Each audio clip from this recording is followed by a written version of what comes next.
Alhamdulillah. Alhamdulillahilladzi anzala as-sakinata fi qulubil mu'minin liyazdadu imanan ma'a imanihim. Asyhadu an la ilaha illallah wahdahu la syarika lah. Wa asyhadu anna Muhammadan abduhu wa rasuluhu fahuwa mursidu sakalain. Allahumma salli wa sallim ala hasan nabiyyil karim Muhammadin wa ala alihi wa sahbihi ajmain, amma ba'd. Faya ibadallah, ittaqullaha haqqa tuqatih wa la tamutunna illa wa antum muslimun. Faqala ta'ala fil Qur'anil Karim wa huwa asdaqul qailin, a'udzu billahi minasy syaithanir rajim. Bismillahirrahmanirrahim. Ya ayyuhalladzina amanu taqullaha wal tandur nafsum ma qaddamat ligad wattaqullaha innallaha khabirun bima ta'malun. Wa qala aidan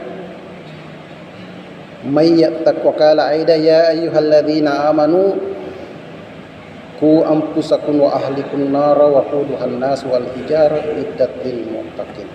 Sadaqallahul azim wa ballagar rasulul karim wa nahnu ala zalika minasyahidin wasyakirin walhamdulillahi rabbil alamin. Alhamdulillah, pertama-tama kita ucapkan puji dan syukur atas kehadirat Allah Subhanahu wa taala. Alhamdulillah, di Jumat pada hari ini kita masih diberikan beribu-ribu nikmat, baik itu nikmat kesehatan tubuh, nikmat umur yang panjang, dan Allah masih meringankan langkah kita menuju di tempat yang penuh berkah ini dalam rangka melaksanakan kewajiban kita selaku umat muslim, terkhusus umat muslim laki-laki, yaitu sholat Jumat secara berjamaah. Alhamdulillah, Jumat pada hari ini bertepatan 12 Juni 2026 Miladiyah dan bertepatan 20 Zulhijjah 1447 Hijriyah. Alhamdulillah, kita sedang berada di penghujung tahun Hijriyah.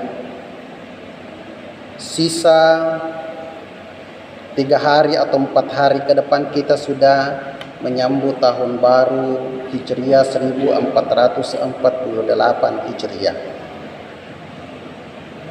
Rasanya baru kemarin kita meninggal menyambut tahun baru tahun 1447 Hijriah. Hari ini kita sedang berada di penghujung tahun dan hari ini merupakan Jumat terakhir di tahun 1447 Hijriah. Itu bertanda bahwa waktu itu begitu cepat berputar. Dari sehari menjadi seminggu, seminggu menjadi sebulan, sebulan menjadi setahun. Akhirnya kita berada di penghujung tahun ini. Maka Rasulullah senantiasa menganjurkan kepada kita untuk melakukan al-muhasabah. Setiap pergantian tahun kita sebagai orang mukmin, ketika diberikan kesempatan oleh Allah, kesempatan hidup, maka dia hadir sebagai orang yang banyak melakukan muhasabah. Apa itu muhasabah? Muhasabah itu adalah introspeksi diri, mengevaluasi diri kita. Karena setiap pergantian tahun, entah itu tahun Masehi, tahun Hijriah, atau tahun kelahiran kita, maka pada hakikatnya umur kita bertambah. Mungkin ada yang tadinya berumur 19 tahun, terjadi pergantian tahun, maka menjadilah 20 tahun. Bahkan ada yang umurnya 79 tahun, setelah terjadi pergantian tahun maka menjadilah 80 tahun.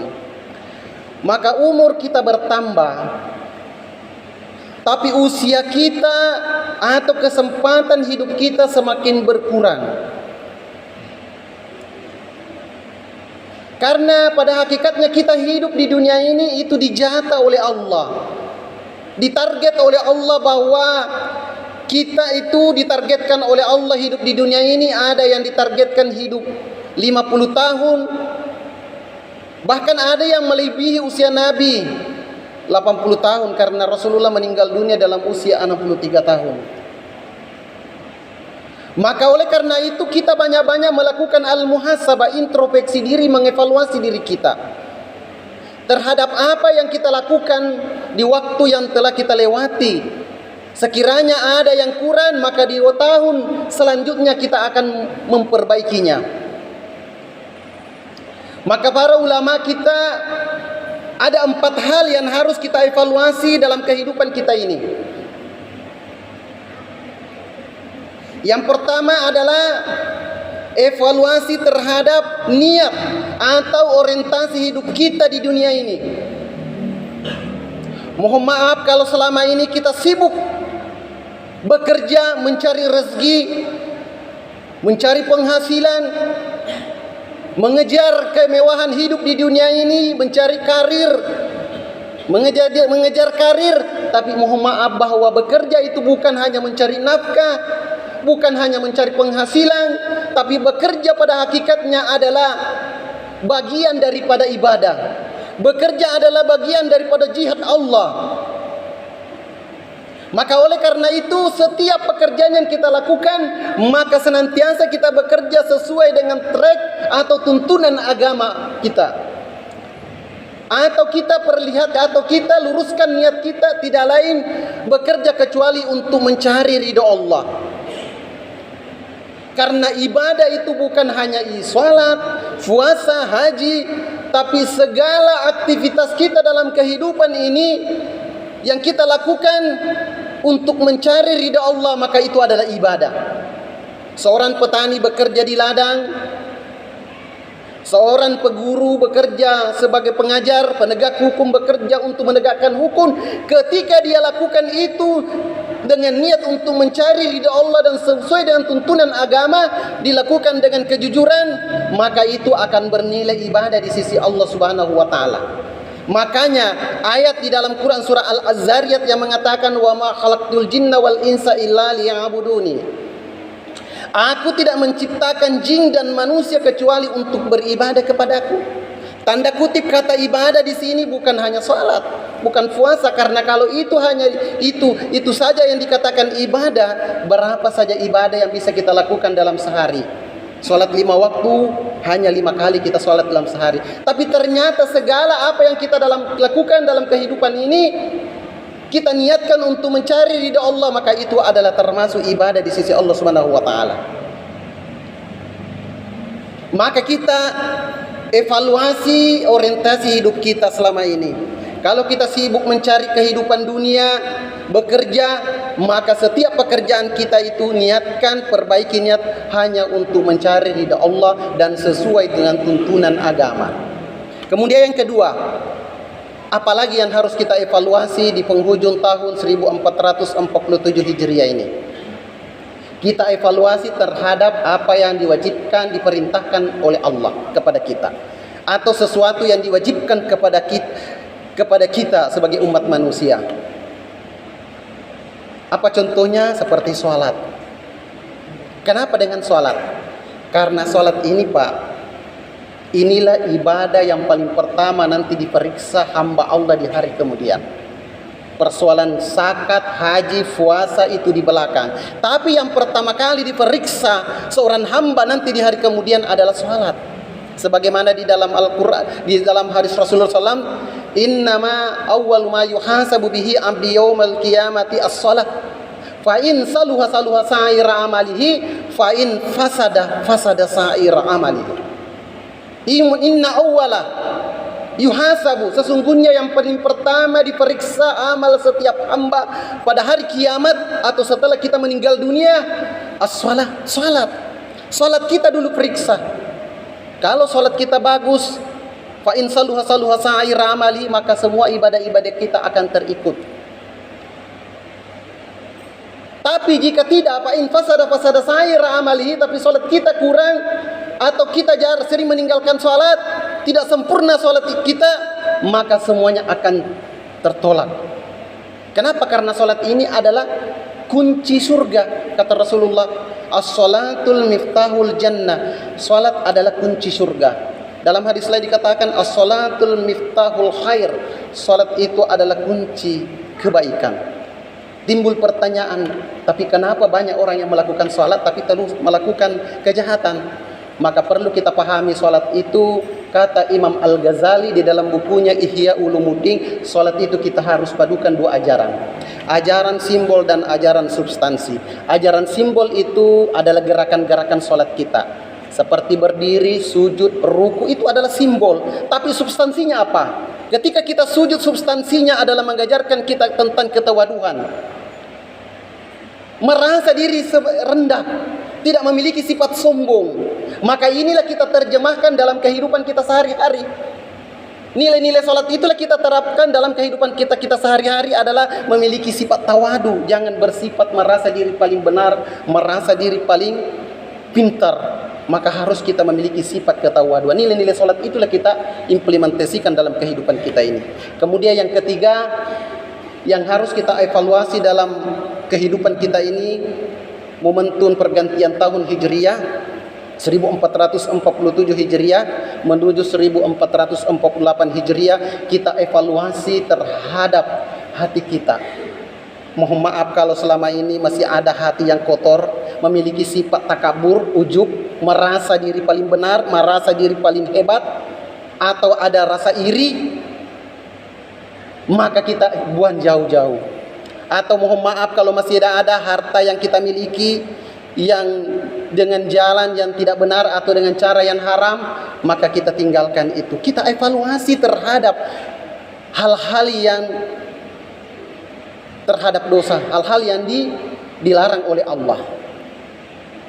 Karena termasuk sifat sombong. Karena kenapa sifat sombong ini tidak akan masuk surga orang yang memiliki sifat kesombongan? Dalam hadis Rasulullah dikatakan, la yadkhulul jannah man kana fi qalbi misqala habatin min kibrin. Tidak akan masuk surga seorang hamba apabila ada di dalam hatinya sifat kesombongan walaupun sebesar zarrah. Hadirin sidang jamaah Jumat yang dimuliakan oleh Allah Subhanahu wa taala. Kemudian yang terakhir, evaluasi terhadap waktu yang diberikan oleh Allah kepada kita. Mungkin evaluasi terhadap waktu usia kita, mungkin kita bisa tengok berapa usia kita. Mungkin ada yang sudah usianya 40 tahun, 50 tahun, kita evaluasi. Kata Rasulullah di dalam hadisnya, "Man kana yaumu khairan min amsihi fa huwa marhum." Barang siapa kualitas kesalehannya hari ini lebih baik hari kemarin, maka dia adalah orang yang dirahmati. Orang yang hidupnya berkah. Artinya hari ini mari kita evaluasi, mungkin tahun 1446 Hijriah, solat kita masih sering kita tinggalkan, jarang kita melaksanakan sholat, misalnya sholat berjamaah di masjid. Maka pergantian tahun ini kita evaluasi, ada peningkatan. Maka itulah orang yang marhum, kata Rasulullah, orang yang dirahmati dan hidupnya berkah. Ada improvement ke arah yang lebih baik. Sidang jamaah Jumat yang dimuliakan oleh Allah Subhanahu wa taala, sebagai kesimpulan dalam khutbah yang singkat ini, menjelang momentum pergantian tahun 1447 Hijriah menuju 1448 Hijriah, marilah kita evaluasi diri kita. Yang pertama, evaluasi terhadap niat atau orientasi hidup kita. Kemudian yang kedua, evaluasi terhadap apa yang diperintahkan oleh Allah seperti sholat. Kemudian evaluasi terhadap dosa-dosa yang kita lakukan. Kemudian yang terakhir, evaluasi terhadap waktu yang diberikan Allah kepada kita. Demikian, barakallahu li wa lakum fil Qur'anil azim wa nafa'ni wa iyyakum bima fihi minal ayati wa zikril hakim. Wa taqabbala minni wa minkum tilawatahu innahu was-sami'ul 'alim.